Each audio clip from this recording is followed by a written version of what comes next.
Министрите за одбрана и за надворешни работи Зоран Јолевски и Никола Поповски денеска и утре ќе учествуваат на самитот на НАТО Алијансата во Кардиф, Велс.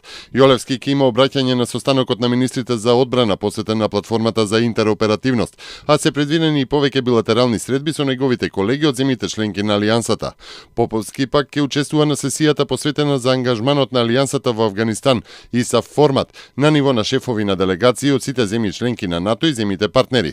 На самитот ќе биде организирана и посебна сесија на ниво на министри за надворешни работи и на земјите членки на НАТО со 4 кандидати за членство: Македонија, Црна Гора, Босна и Херцеговина и Грузија. Во овој формат ќе се дискутира и за политиката на проширувањето на Алијансата.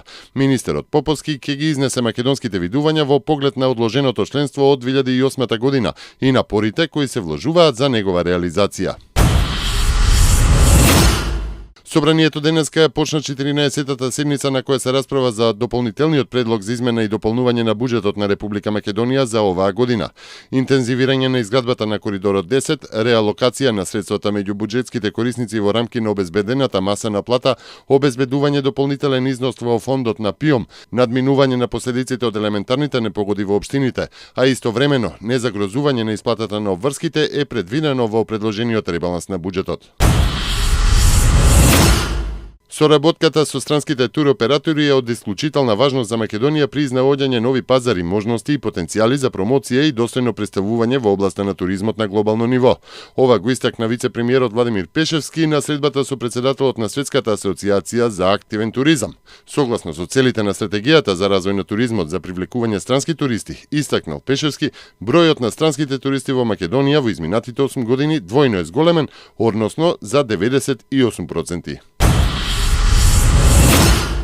Косовската полиција го уапси Шевкет Красничи, имамот на големата џамија во Приштина. Големи полициски сили биле околу и во куќата на имамот, каде што според медиумите се пронајдени и силни докази за негова поддршка на радикалниот ислам.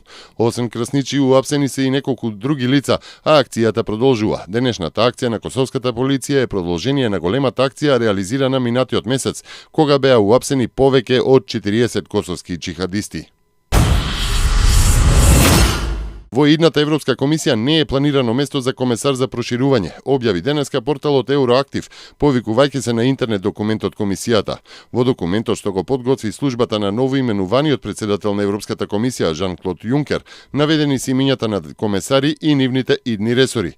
Документот е со датум од 2 септември и не е конечна верзија.